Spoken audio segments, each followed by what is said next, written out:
Channel. आज हम करेंगे class 11 business studies chapter 17 E business and outsourcing of services का lecture number 1।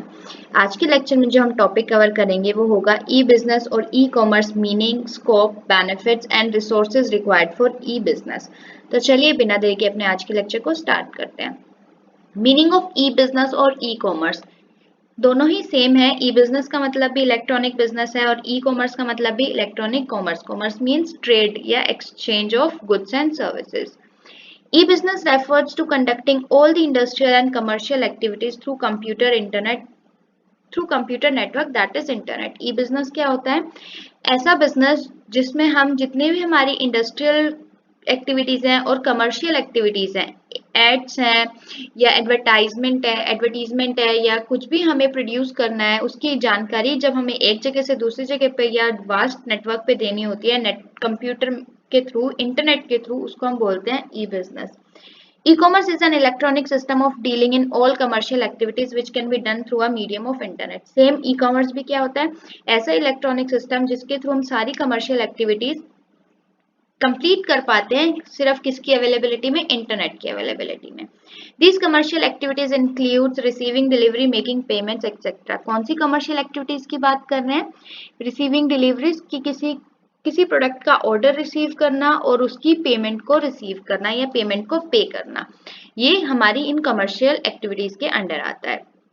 Under this system, sale and purchase of every type of thing, information and services are possible. E-commerce और e-business की वजह से हर तरह की चीज को आप ऑनलाइन परचेज कर सकते हो, सेल कर सकते हो, हर चीज की आपको जानकारी ऑनलाइन मिल सकती है। E-commerce and e-business includes industries-related activities such as production, inventory management, product development, accounting, finance and human resource management. E-business और e-commerce कौन सी इंडस्ट्रीज को इंक्लूड करते हैं? प्रोडक्शन इंडस्ट्री को, इन्वेंट्री मैनेजमेंट की आपको अपने स्टॉक को किस तरीके से मैनेज करना है, प्रोडक्ट डेवलपमेंट आपको अपने प्रोडक्ट को किस तरीके से डेवलप करना है कि कस्टमर उसकी तरफ अट्रैक्ट हो, आपको अपने अकाउंट्स को कैसे करना है, अपनी ई-कॉमर्स की एक्टिविटीज को जो आपके पास ऑर्डर आएंगे उनको किस तरीके से आपको फाइनेंस करना है और आपको अपने बिजनेस के लिए जो ह्यूमन रिसोर्सेज चाहिए उनको कैसे मैनेज करना है, वो सब किसके अंडर आता है? हमारा ई कॉमर्स और ई बिजनेस के अंडर आता है। नेक्स्ट क्या कह रहा है? Buying and selling through internet is called e commerce. किसी चीज का खरीदना या बेचना इंटरनेट की हेल्प से, इंटरनेट के द्वारा, उसको हम क्या कहते हैं? ई कॉमर्स कहते हैं। आई होप आपको ई कॉमर्स और ई बिजनेस का मीनिंग अच्छे से क्लियर हो गया होगा। चलिए नेक्स्ट क्या है? Scope of e business. क्या स्कोप है ई बिजनेस का? पहला स्कोप है B to B commerce. B to B मतलब business to business. B to B commerce is that business activity in which two firms और two business units make electronic transaction. वो commerce, वो e business, वो electronic business जिसमें दो business firms या दो businessman क्या होते हैं? आपस में मिलकर कुछ ट्रांजेक्शन करते हैं। एग्जाम्पल के लिए आपको दे रखा है the producer and the raw material producer. Producer का काम है गुड्स को प्रोड्यूस करना, वो भी एक बिजनेसमैन है, और रॉ मटेरियल जो प्रोड्यूस कर रहा है उसका काम है अपने रॉ मटेरियल को बेचना, तो वो भी क्या है? एक बिजनेसमैन है।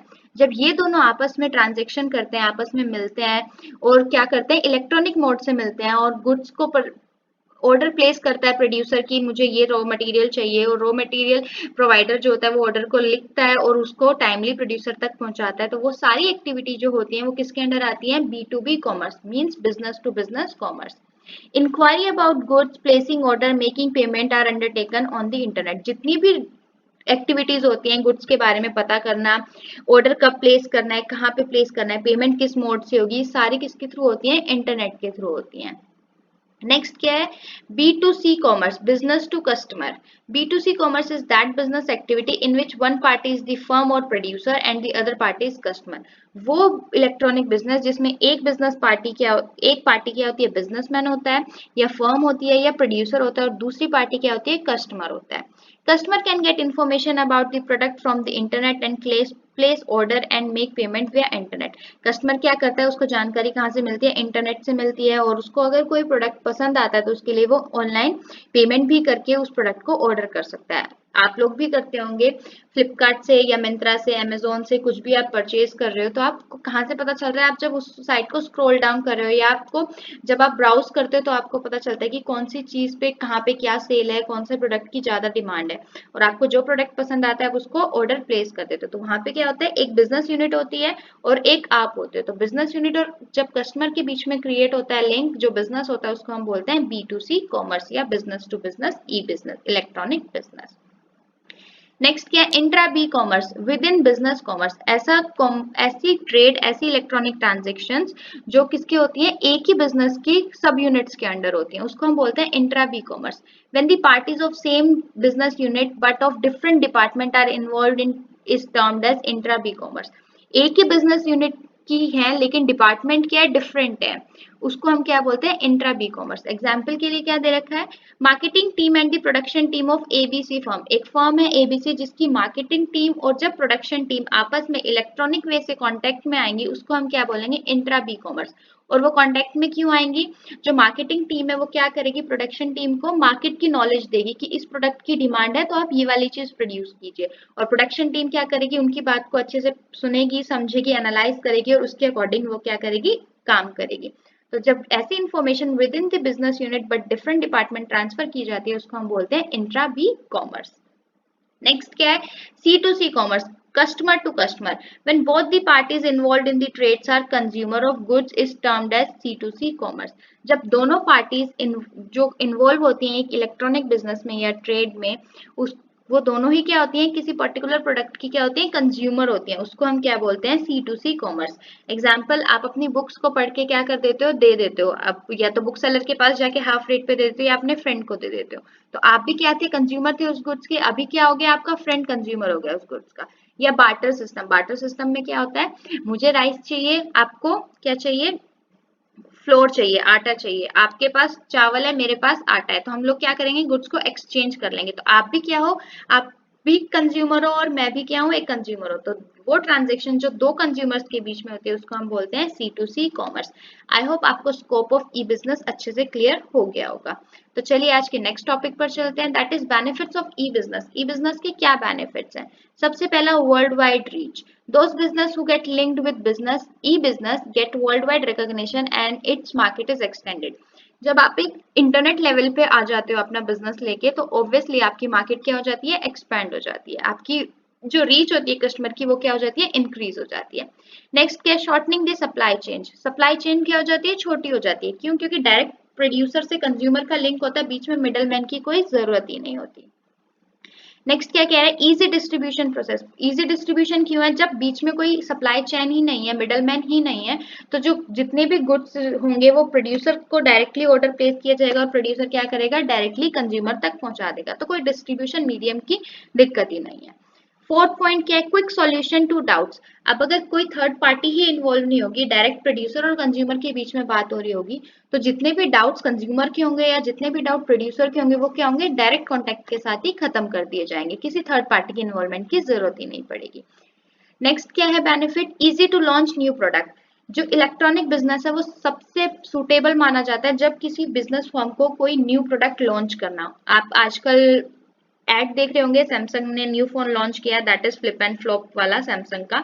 तो वो क्या है, वो एक बेस्ट वे है कि आप उसको इंट्रोड्यूस कर रहे हो जनरल पब्लिक को, क्योंकि टेलीविजन रेडियो ये सब सुनते हैं, सब देखते हैं, मोबाइल को हर कोई स्क्रॉल करता रहता है, सारा दिन इंटरनेट चलाते रहते हैं। तो एक ई इलेक्ट्रॉनिक प्लेटफॉर्म, इंटरनेट एक अच्छा प्लेटफॉर्म है हर बिजनेस के लिए अपने न्यू प्रोडक्ट को इंट्रोड्यूस करने का जनरल मार्केट में। नेक्स्ट क्या है, less personal cost. Personal cost क्या होती है, कम हो जाती है, क्यों? क्योंकि जो काम पहले के टाइम में 10 बंदे मिलके करते थे वो काम आज के टाइम में एक सिंगल कंप्यूटर कर लेता है, और उस सिंगल कंप्यूटर को ऑपरेट करने के लिए एक ही एम्प्लॉय चाहिए। तो जहाँ पे 10 बंदों को सैलरी देनी पड़ती थी वहां पे अब क्या होता है, एक ही बंदे को सैलरी देके वो सारा का सारा काम कंप्लीट हो जाता है। तो इसीलिए पर्सनल कॉस्ट, सैलरीज वगैरह जो होती है बिजनेसमैन की, वो क्या हो जाती है, रिड्यूस हो जाती है, उसको नहीं ज्यादा पे करनी पड़ती। नेक्स्ट क्या है, saving of time, the consumers do not have to take a round of whole market to know about the product. Time कैसे बचाता है कि हम लोगों को पूरी मार्केट में नहीं घूमना पड़ता कि कहाँ पे कौन सा अच्छा प्रोडक्ट मिलेगा। आपको या तो एडवर्टीजमेंट से पता चल जाएगा, एड्स वगैरह से पता चल जाएगा, या आप जब मार्केट में जाओगे तो जिस चीज के ज्यादा पोस्टर लगे होंगे तो ऑब्वियसली क्या है कि उस चीज की मार्केट में डिमांड है, तो उससे क्या होता है आपकी जो छानबीन करने का टाइम होता है वो क्या हो जाता है, बच जाता है। Last but not the least benefit of e-business is product and services available in remote areas. E-business ने इतनी फैसिलिटी इंट्रोड्यूस कर दी है कि वो एरियाज जहाँ पे कोई मार्केट नहीं है आसपास में, वो भी क्या हो गया है, वहां पे भी सर्विसेज प्रोवाइड की जा रही हैं। तो ये भी क्या है, इलेक्ट्रॉनिक बिजनेस की बेनिफिट्स हैं। आई होप आपको बेनिफिट्स ऑफ इलेक्ट्रॉनिक बिजनेस अच्छे से समझ में आ गए होंगे। तो चलिए आज के नेक्स्ट टॉपिक पर चलते हैं, that is resources required for E business. कौन कौन से रिसोर्सेज जरूरी है इलेक्ट्रॉनिक बिजनेस के लिए। सबसे पहले कंप्यूटर सिस्टम। अब कंप्यूटर सिस्टम ही नहीं होगा तो आप कैसे प्रोड्यूसर तक बात पहुंचाएंगे या प्रोड्यूसर के गुड्स को कैसे देखेंगे। जब तक कोई इलेक्ट्रॉनिक सिस्टम आपके पास नहीं होगा आपको कोई जानकारी नहीं मिलेगी।